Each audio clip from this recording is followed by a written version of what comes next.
Hey everyone, welcome to Life of a Founder. I'm Matthew Sumter, and today I'd like to introduce my guest to you, Justin Mathews. He's the CEO of Reconciliation Services and the founder of Thelma's Kitchen, as well as a few other things possibly. Thanks for being here, Justin. Hey, Matthew, it's great to be with you. Thanks for the opportunity. All right. Yeah. Well, before we get started, what is one piece of advice that you would give to someone who is wanting to start an organization, kind of like you've started? I think whether you're starting a nonprofit, a for-profit, a social venture, or any company, I think the main thing is to dream huge dreams and solve big problems. One time I was told that your life increases to the size of the problem that you're trying to solve. And I Hmm. really took that to heart. And so whether you're trying to solve a big problem on a direct-to-consumer business or a B2B business, or in my case, I work in the social entrepreneurship space. We're trying to solve big problems here in Kansas City with regard to housing and trauma therapy and community development on the east side of Kansas City. My advice is solve big problems and dream big dreams, and your life will expand to and grow to the size of the problem and the dream that you have. Excellent. Well, what was the term you used? Social entrepreneurism? Is So that how would you define that? I mean, and maybe you can get a little bit into your organizations that you're currently working with.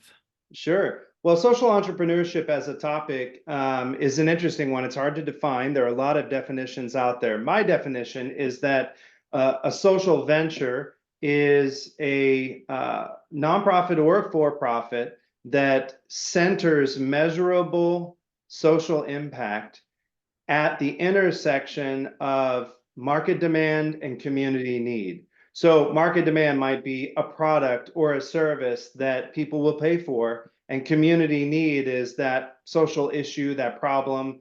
It could be environmental, racial, social, housing. I mean, it doesn't matter. Whatever that particular community need is, where those two things connect or intersect, you've got a real opportunity there to create measurable, differentiated, sustainable social good. So that is generally what a social venture is. Reconciliation Services, we got started in 1987. We're at the corner of 31st and Troost. We've grown and morphed and changed a lot over the years. But today we're working on a couple of levels. The first is in community development and healthy food access. And that's with Mhm. Thelma's Kitchen, and I'll talk a little bit more about that specifically. Second level is social services, so IDs, birth certificates, medicine, housing, goal setting, kind of life coaching for those who are really in need so that they can attain the goals that they want to attain to move forward in life. And the third level then would be trauma therapy. So we have master's level trauma therapists who are doing free to the client, donor-sponsored trauma therapy in the community for those who are suffering from depression, PTSD, and various forms of trauma. And then lastly, kind of that economic community development work. So each of our programs along the way fits into one of those things. Our ultimate vision and mission can be summed up in the word reconciliation. So we really are striving to make social and economic reconciliation possible, cultivating a community seeking that in order to reveal the strength of our city and those that we serve. And every year we are serving and walking with over 3,500 unique individuals and their families every single year. All right. You mentioned Thelma's Kitchen, and I've kind of heard that is one of your funding mechanisms, I believe. Is this how you kind of fund your services Well, Thelma partially? Kitchen is a social venture. It's a social enterprise. So it's a restaurant, just like you would walk in on the plaza and go to a restaurant. It's open to anybody, and there are some unique characteristics of it. But in a nutshell, Reconciliation Services launched Thelma's Kitchen to accomplish our mission, but also to create a diversified revenue generation strategy so that we're not always just fundraising as we do, for example, for our housing work. We're always having to fundraise, write grants, raise money from individuals. But Thelma's Kitchen operates as a pay it forward restaurant. So, Okay. Matthew, you might walk in there and you and a business associate are going to have the best lunch in Kansas City, and you swipe your card and you're buying lunch just like you would anywhere else. But when you're there at the register, we're going to say, would you like to pay it forward for anybody in the community? And we have a goal of how many meals we're trying to pay it forward every day and every week. And so you swipe your card and you say, sure, I'll pay it forward for two other people. And Okay. that then goes into the kitty. And then you might have somebody behind you who's a client or who comes in from the community and is struggling to survive and succeed financially, and they need some help. And so they come in and they pay what they can. They donate what they can for their lunch, for themselves, Got and it. maybe for their kids. But in collaborating together, everybody eats. And so we've Yeah. become a community gathering spot that's so much more than just about the best lunch in Kansas City. So we were the first pay it forward restaurant in Kansas City. I still believe we're the best, and our food is second to none. We also launched Awesome. during COVID a catering company, and so we cater corporate events and lunches, tray catering and individual box catering. So you can find out more. You go to thelmaskitchen.org. You can learn about our mission and you can order right online for your event. And coming up in July, at the end of July, we'll be relaunching the restaurant at the Okay. corner of 31st and Troost. And when that's open, I hope you and all of your listeners will come in and have Yeah. best lunch in Kansas City. All right. Yeah, that's a great resource for the community. Thank you. Mhm. How long ago was that you started it, and what age were you about? Yeah. Well, we started it in 2018, and I'm 47 years Okay. young now. So you can do the Okay. math on that. But Very good. Reconciliation Services started in 1987 and was founded by another gentleman and his wife. And so we've just grown a lot since I got here in 2013. But I started as a volunteer before that in 2008. So I've been around Gotcha. for a little while. Okay. And what inspired you to do Thelma's Kitchen, or how'd you come up with that idea? I mean, you Yeah. were already volunteering and you were doing some of this other stuff with the organization, and where did that idea come from? Yeah, well, Thelma's Kitchen really had its genesis in a couple of things. First of all, I wanted to launch another social enterprise, a social venture that helped us to move reconciliation services from kind of the traditional nonprofit model into a social venturing model, a social entrepreneurial model. And I wanted to have that happen in a way that fit in with what was going on in the community. So there's a lot of gentrification on Troost right now. That's a weaponized word for many people, but basically what I mean by that is there is a lot happening economically and from a real estate perspective, and not everybody who's been here is still able to be here financially as things change. Gotcha. There are positives and negatives to what's happening on Troost. Probably more positive than negative, with the exception of the housing issue, which is not just a Troost issue, that's a larger Kansas City issue. But at any rate, that's all subcontext for why I wanted to launch Thelma's Kitchen. We wanted to create a gathering place where rich and poor, black and white, east and west could come together on this historical dividing line, racially and economically, and be able to make reconciliation more possible today than it was yesterday. And we wanted to make sure that reconciliation services accomplished its mission while also sort of living into what was happening in the community.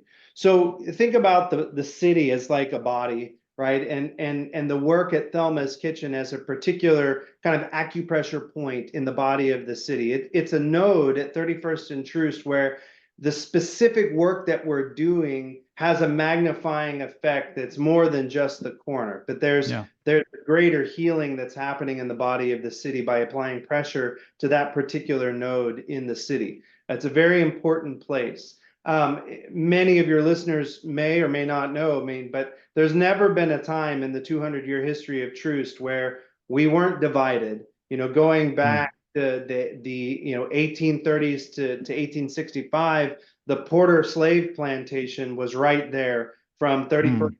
Troost and then moving north 360 acres, and then you move forward through time and you've got segregation. and Troost became sort of a thriving business district, but it was also redlined and segregated. So if you were African American, you lived north of 31st Street and east of Troost, and the white community that was here really made sure that that segregating line was enforced. Okay, got it. Yeah. You move forward 1954, Brown v. Board, and you have sort of the beginning of desegregation, but Troost becomes sort of the demilitarized zone of Kansas City, particularly after the riots in 1968. So now with all that's happening in Kansas City and that history, Troost is a very important place.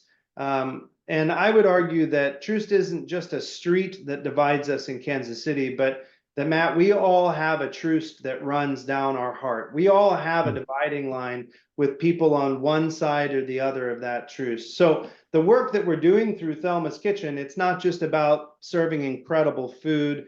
And Chef Natasha, who's our chef, is an award-winning chef. She's on KCUR. She has a pretty big podcast, and she's an amazing chef. But more than that, there's that larger mission and context that food then enables us to live into. And then the social venture aspect of it, creating that diversification of revenue that supports all the rest of the social and trauma therapy work that we do in Kansas City. All right. Thank you for that background. Yeah, that's helpful. Getting down into a little bit of details more about the business, I guess we'll call it a business for now. Sure. Yeah, it is. How many employees are there, partners, volunteers? I mean, what's it take to run these services? Yeah, well, when I got here in 2013, we had 5 employees, including me, and we were maybe $600,000 a year, so we were pretty small. But thanks to the generosity of Kansas City and hard work of our board and staff, we're about 30 employees now, and about 5 million a year. So we're kind of in that medium-size social venture business space and continuing to grow pretty quickly. And so beyond the paid positions, it is charitable. It's a nonprofit. Everything else is kind of rolled back into the services. Is that correct? Yeah. Yeah, and so we have hundreds of volunteers every year that come and work with us. And again, Thelma's Kitchen is sort of the key place where people come and volunteer. But for those who are really able to commit some specific time and get trained and are interested in it, we have what we call trained care advocates who pull alongside of our professional social workers and therapists to help one-on-one with our clients, whether it be securing an ID so they can get a job or securing safer housing, whatever the situation may be. There's role for volunteers in there. So how hands-on are you? What does a day-to-day look like to you? Yeah, well, anybody who runs a company of 30 people or less, I think does everything from clean the toilets to raise the capital needed to operate. So I do a little bit of everything, but I've got a fantastic team, and the leadership team has their daily responsibilities sort of broken down between finance and HR, development and marketing, and program management, and then a team of great program managers that run the day-to-day. And so a lot of my work is in kind of visioneering and raising capital. And then as of late, we're just completing a $15.5 million commercial redevelopment of our building at 31st Troost. So I'm in the throes of construction management and trying to bring that project over the finish line here by the end of June so that we can do our grand opening in July. So Awesome. I've been doing a little bit of everything. I think as a leader, my gifting, certainly my interest is more on the entrepreneurship side. So, being able to launch new initiatives and do the vision work and then raise the capital needed to be able to launch those things is sort of my interest and sweet spot. Yeah, that's kind of a cool way to be able to blend your passion for being an entrepreneur with something that makes a real difference. So yeah, well, that's kind of the whole point of social entrepreneurship. And if you look at social enterprises, Matt, there are big ones like Patagonia, which are full, clothing lines that are distributed worldwide, but their corporate form and what they do with their profit is very specific. People think of Tom's shoes. There's Yeah. positives and negatives to that buy one, give one model. That would be another podcast. But Mhm. there are a whole variety of ways to do social enterprise, some nonprofit, some for profit. And there's kind of a matrix that goes from sort of pure for profit to pure nonprofit. Social enterprises kind of fall in that middle space. And then there's a bracket on either side, they slide back and forth. So Gotcha. it's a fascinating to me. Yeah. I think it's a fascinating movement within the business and entrepreneurship community. I really Yeah. believe it's sort of the fourth emerging sector of capitalism, and just the whole idea. It's cliche now, but you can do well while doing good is what we believe in. And Okay. so my hope is to not always have to fundraise for Right. everything that we want to do, but to create that regenerative cap stack that enables us to do the social good and kind of move beyond that tired 1950s nonprofit model into something that's more self-sustainable. All right. Perfect. Thank you. Is there anything off the top of your head that you can think of that was kind of a big challenge as you've grown to this point? I mean, you're talking about a building right now, and obviously that's probably got some challenges faced with it, but anything that really sticks out in your mind? I, you know, kind of on the corporate level, I think most executive leaders would tell you that the most difficult part of running any organization is the people. I mean, Yeah. probably starting with me, the chief among them. But I think that particularly post-COVID, recruiting and retaining high quality staff who are committed to the mission is difficult, and it's difficult to do it particularly as a social venture because so much of what we do is charitable in terms of its funding mechanism so far. We don't have the ability to go out and just raise capital to invest and to hire everything that you want and then to go build something. We kind of bootstrap it and we build slowly by slowly and kind of Right. drop by drop the bucket fills. But that's been difficult, particularly post COVID. And we put a lot of effort into retaining the incredible staff that we do have. But Mhm. this new building in particular is going to help us to recruit and retain people. I think one of the lessons I've learned is how important that physical space is for accomplishing our mission. So. Okay. And has it gotten to the point, has the stress gotten to you ever where you've kind of felt like it was burnout, you're burnout, or it's time to walk away? I mean, has most entrepreneurs that's crossed their mind a time or two. So I didn't know if that's happened with you. Sure. I don't think I've been burnt out. I'm a person of faith, and so my faith really keeps me motivated and moving, and becomes sort of a bedrock for me when I need to fall back. But sure, we all get Yeah. really tired, and I've been at Reconciliation Services as CEO for 11 years, and longer than that as a volunteer, and so. I think the work that I do is hyper local right now. And I think the challenge that I've had is, kind of as entrepreneur, founder guy with big vision, Hmm. it's hard because things never grow as quickly as you want them Yeah. to. The work that we do doesn't scale Right. like fintech or something like that, where you can see this kind of mass adoption and massive hockey stick. Yeah. I wish we could have a hockey stick in housing, Mhm. for example, but there it's a very complex problem, and the capital required is intensive. So those things tire you out, and Yeah. you got to find ways to keep moving forward. Yeah. Well, speaking of that, I mean, how do you, how do you measure the success of your business? Like you said, you're not getting those exponential returns that a lot of startups would.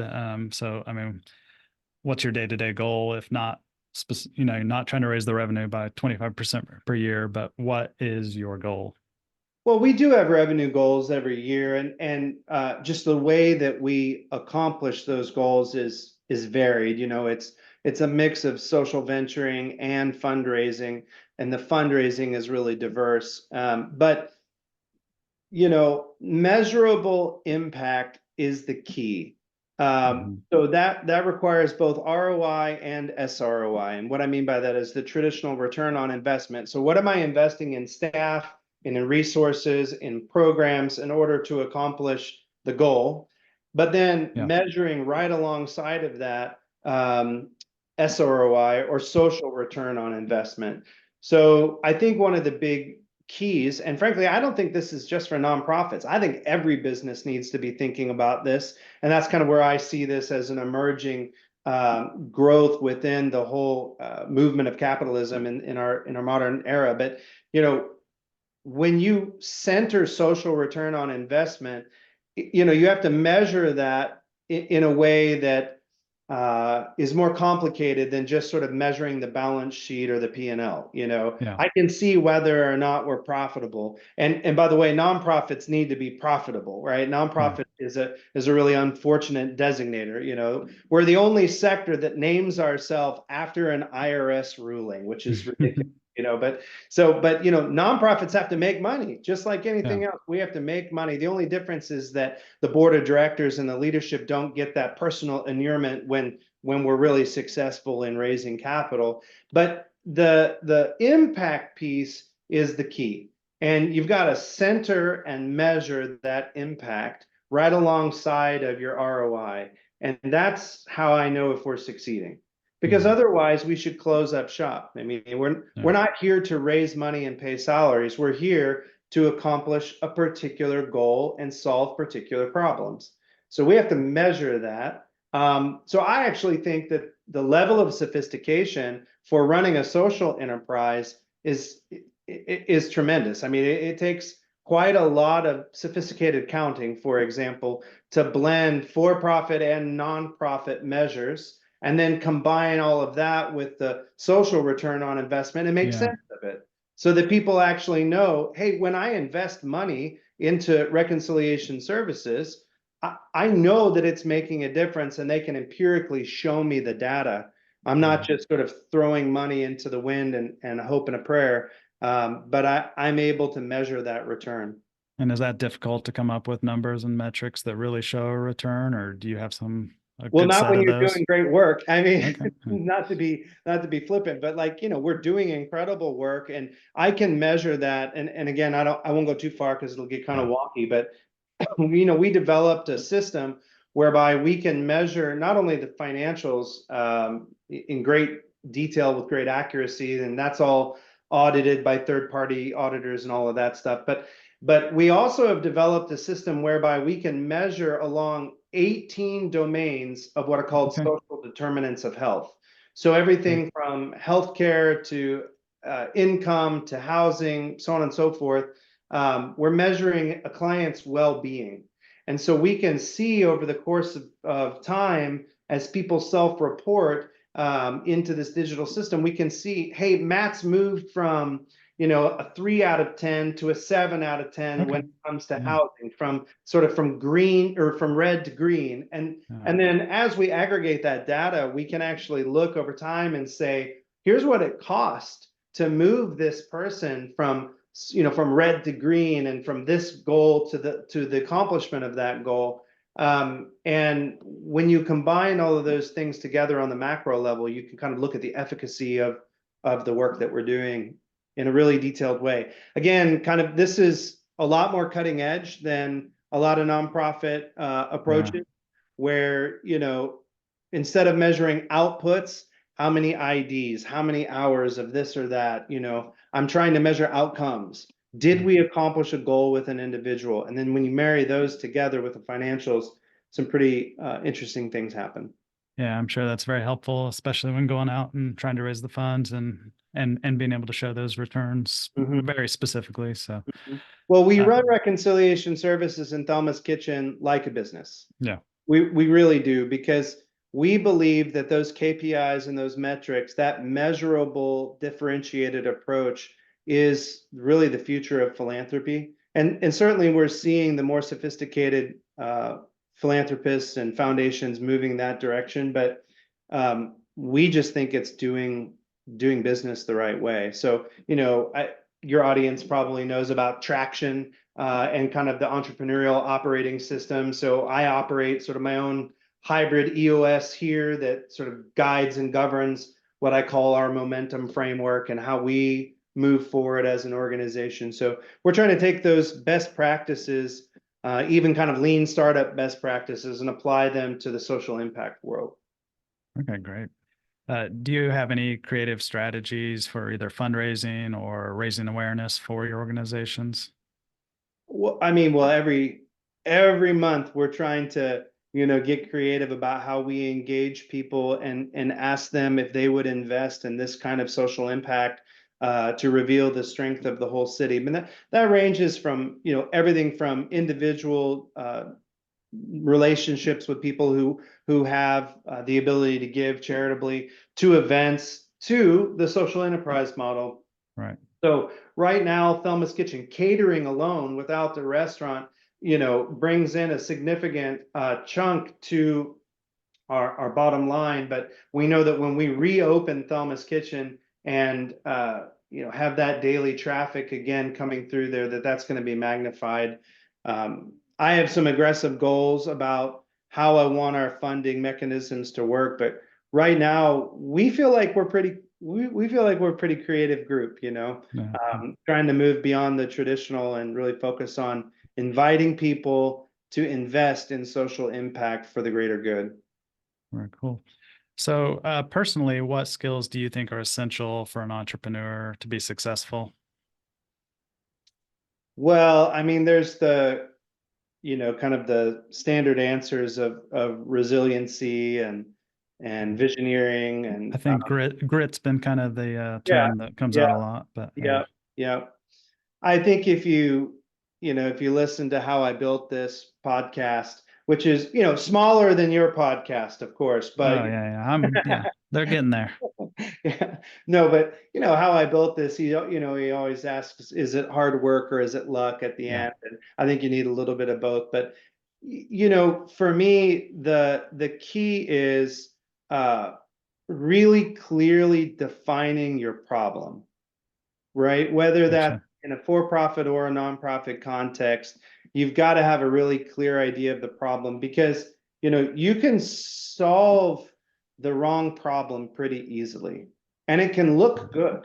You can look like Yeah. you're doing a lot of good, but you're not actually getting at the root issues of whatever the problem is you're trying to solve. So I think one of the key jobs of the entrepreneur and founder is to make sure that you're solving the right problem, and Okay. that takes introspection, and that takes data, and it takes a good leadership team. So that would be my thought. Okay. Is there any personal traits that you feel like you need to work on as an entrepreneur, things that would improve your process? Oh my gosh, the list Mm. of things I need to Well, fix about me is really we'll long. take the top one or The two. top one. Well, you need to ask my wife what the top one is for Yeah. sure. She'd have a longer list. Yeah. I think the thing that I'm working on is trying to say yes to the right things. And that requires saying no more often Right. to the wrong things. And so I have a diversity of interests. I have shiny object syndrome like a lot of Hmm. entrepreneurs. So just really staying focused on the problem and on the mission and the next steps. And the way that I do that, I've sort of had to build process around my own weakness. I created something called the waterfall, which is essentially a 90-day strategic planning cadence that I go through with our leadership team, where we sort of agree on everything that we need to do over the next 90 days. Okay. And that helps me keep focused and really understand what to expect from the team, sort of what we've agreed to. So I think I'm working on those things. And then I'm also working in my own career at this stage at, doing the things that I love, doing the things that I'm best at. We can all do a lot of Yeah. things, but not all of those things are the things that we want to do or should be doing. Yeah. So And I was gonna say, I've heard it said, when you say no, you're actually leaving that opportunity open for you to say yes to something later that's a much better choice. So, yeah, of course. so, Yeah. um, I mean, I don't know if there's a lot of funny or interesting stories in your, I'm sure there are, but anything come to mind as far as anything that's happened that Oh, funny or interesting stories in general. There's a million funny or interesting stories around the water cooler, but I Hmm. think that for me, the story of um, trying to break out of people's charity bucket and trying to help people understand that reconciliation services and Thelma's Kitchen are not the same old nonprofit, that you kind of write a check to once a year and you serve on the board. We're really trying to build something that is unique, that's scalable, and that's high impact. And I think the story of sort of rebranding reconciliation services has been a lot of fun. Yeah. I love showing up in a room as a nonprofit leader and um, talking about lean impact for social change, and the people in the room go, "Wait a minute, who's this guy?" And I Yeah. just love I love that stuff. But I mean, those are all things I'm interested in. The people that Yeah. I want to spend time around are those founders and leaders, really outside of the nonprofit sector, who are doing incredible things. I get a lot of inspiration from them. So. All right. Well, let's talk about a couple of the other things that you mentioned to me. You sent me some links to some other resources that you've been involved with. One was a podcast of your own, Social Leader Podcast. It looks like in 2020, 2021, you did 40 some episodes. What kind of stuff would we learn from listening to those? Yeah, and I haven't done that really since I started this building campaign. I Yeah. found that that was one of the things I had to say no to, but I'm looking forward to ramping something up again because I love podcasting. But the Social Leader is an e-course, so you can go Okay. to thesocialleader.org, thesocialleader.org, and I created an e-course to help people learn how to uh, move what motivates them and what moves them, how to combine those things. So I teach people how to think with a social entrepreneurial mindset.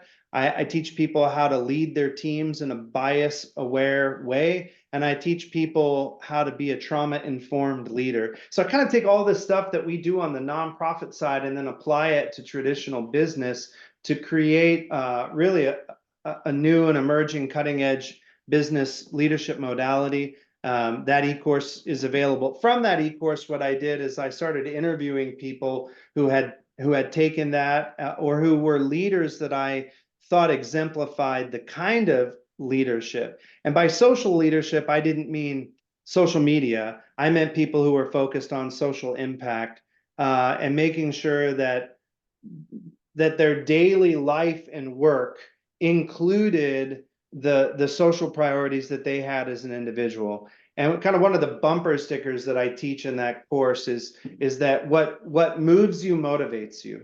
So that, Matt, when Hmm. you start to feel stale in the work that you do day to day, very often we need to look down kind of at the body of work that we have and say, does this include anything with what actually is moving me? Because all of us Mhm. care about something, but we sit in our cubicle, we sit in our Yeah. office, and we can say, well, that nonprofity stuff, that's what I do on the weekend. I write a check at the table once a year, whatever.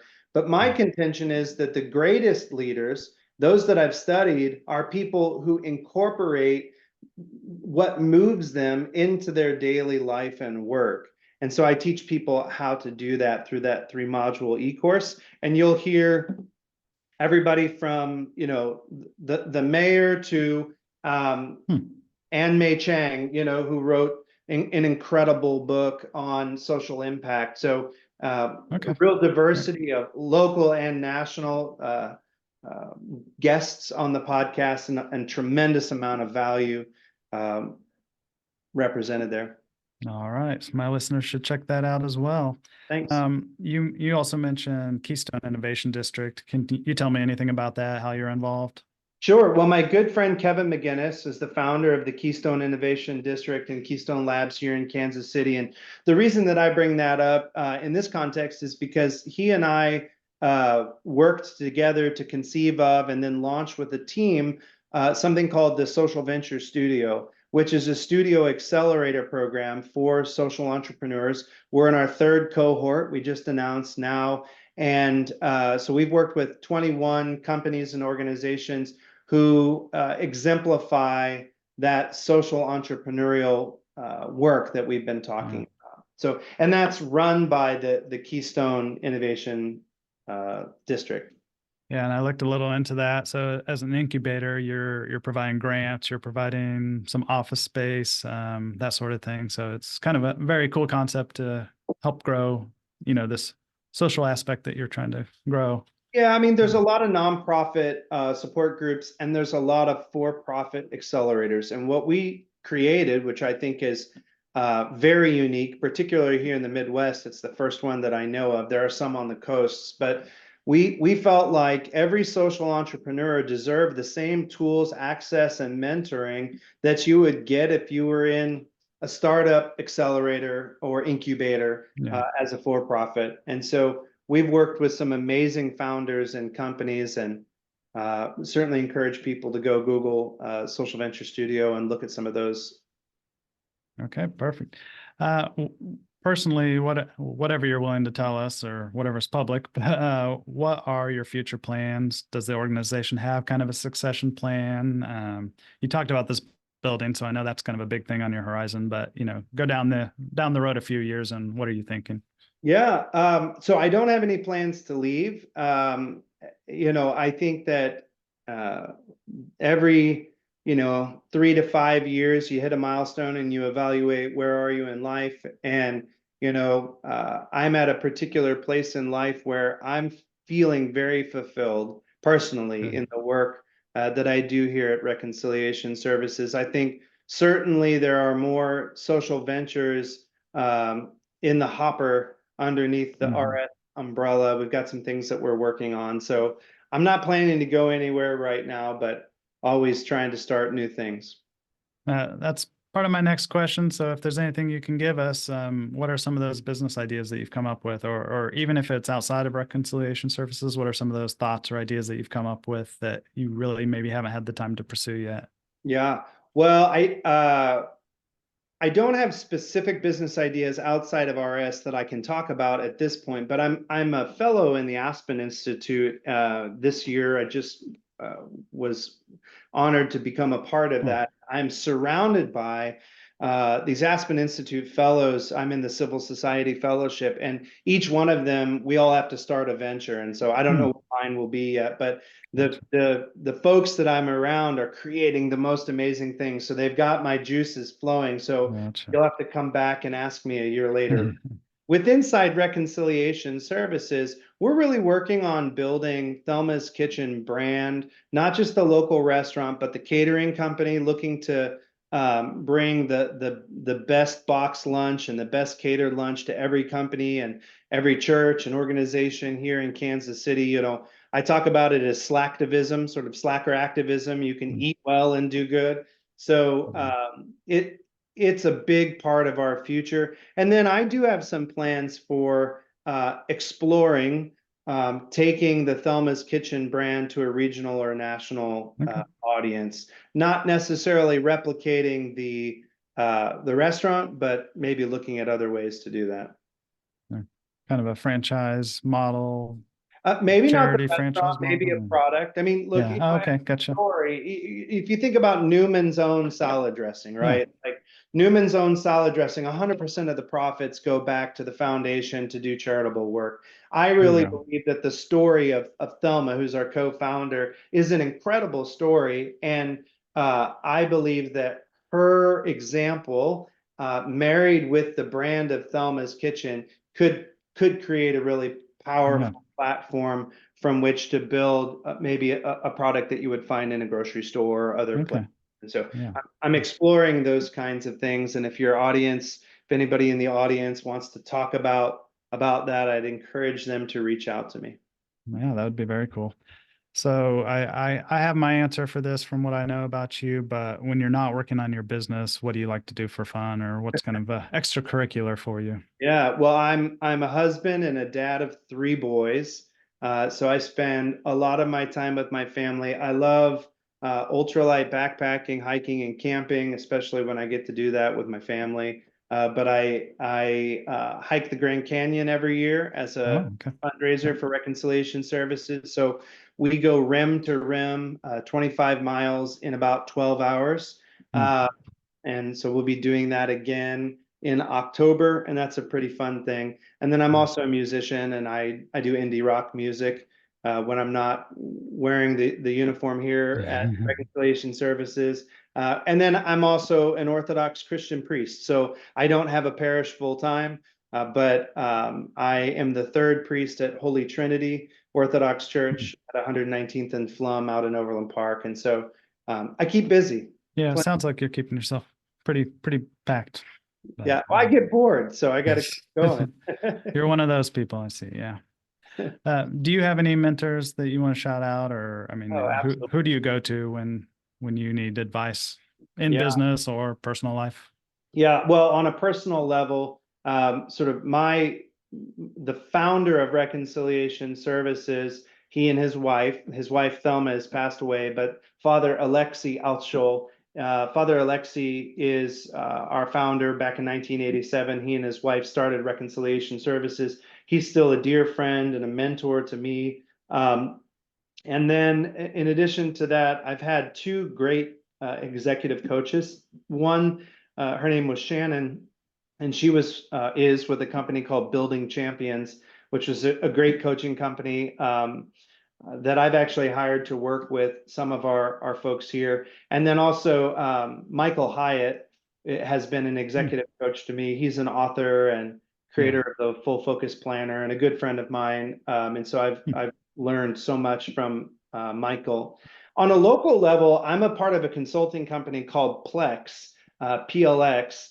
And Plex is made up of some incredible local leaders, David Oliver and Mary Birch, and a whole host of 20 people. I couldn't begin to name Yeah. all of them here, but that group of people at PlexCore has been a tremendous encouragement and asset to me personally.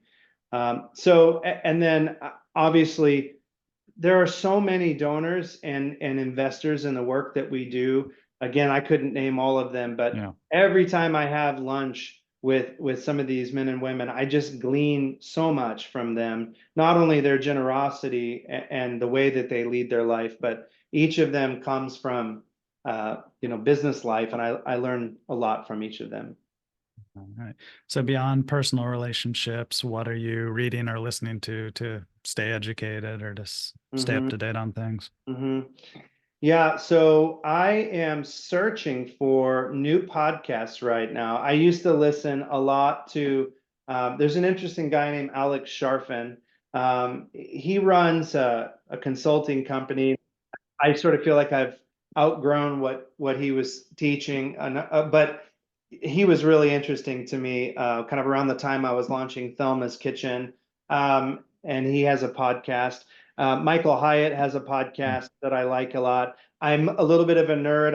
I follow How I Built This, kind of anything that they put out. Yeah. But then there are also some really cool social impact and social entrepreneurship podcasts. So I kind of anything I can get my hands on around that area. I'm reading a book right now by a woman named Elizabeth Newman, who is an Aspen Fellow, and she just put out a book called Kingdom of Rage, which I'm finding very interesting. And she was in the Trump administration and left and was part of Homeland Security. And she herself is a conservative Christian, but is writing a book about sort of America, politics, and the rise of Christian nationalism, which is a Hmm. really fascinating lens on American politics and the situation that we're in. So that's a little outside of the normal business Yeah. field, but it's Yeah.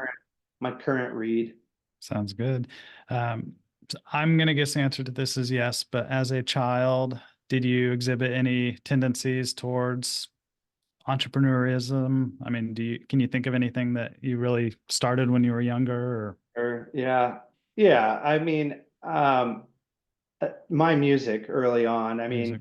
kind of everything I learned doing indie rock music is applies to entrepreneurship, So Yeah. being on stage, creating a product, launching a brand, touring out of the back of a van and hawking merch at every Yeah, place I could go. It's all kind of this entrepreneurial creativity that very cool. I really enjoyed. All right. Any other unusual hobbies or collections that maybe a lot of people don't know about? Well, I mean, the music. So if you want to go on Spotify, Apple, or whatever, you can find my latest project, which is called Not Made by Hands. Yeah. And Not Made by Hands is a indie rock project that I just launched, and that's probably the most unexpected thing Mhm. that I do. I don't know if that's unusual enough. I'm looking for like the weird fossil collection or something you have. Oh, wow. God, Um, I don't that's know. all right. I don't know that I You, have that. I you have a collection of pipes that people have given me, go. like tobacco Okay. pipes, Okay. Sherlock Holmes kind of thing. There you But go. I'm not an avid Yeah. collector of You got those. a lot. You got a lot going on, so I'll I give you do. a pass on that. So, Thank you. uh, well, before we finish up, if you don't mind, I'll do a few rapid fire questions. So, Sure. first thing comes to your mind: window or aisle seat? Oh, aisle seat. All right. Favorite holiday? Easter. Besides a phone, wallet, keys, what else do you have on you at all times? I wear my baptismal cross underneath my shirt. Okay. What's your favorite dessert? Oh my gosh. Creme brulee. Creme brulee. I can agree with you on that one, That's pretty good. especially when you have a good one. Yeah. Oh yeah. Favorite time of the day? Gosh, that's changed as I've gotten older, but it's still late at night, Yeah, no. All right. Well, it's been a great conversation. Thanks. I mean, we've covered a lot. You're involved in a lot and you're inspiring, I think, to a lot of people. So, what's the best way for listeners to find out more about your organization? You mentioned a few Yeah. websites, but how can they kind of get everything all at once? Yeah, I think the easiest thing is to go to thelmaskitchen.org. And from thelmaskitchen.org, you can find the parent organization Reconciliation Services. You can get involved as a volunteer, you can donate, and you can order the best lunch in Kansas City catered to your home or office or your group. So thelmaskitchen.org. And thank you for the honor of being on Yeah, your no problem. podcast. It's great to get to visit with you and to visit with your audience. Yeah, thank you.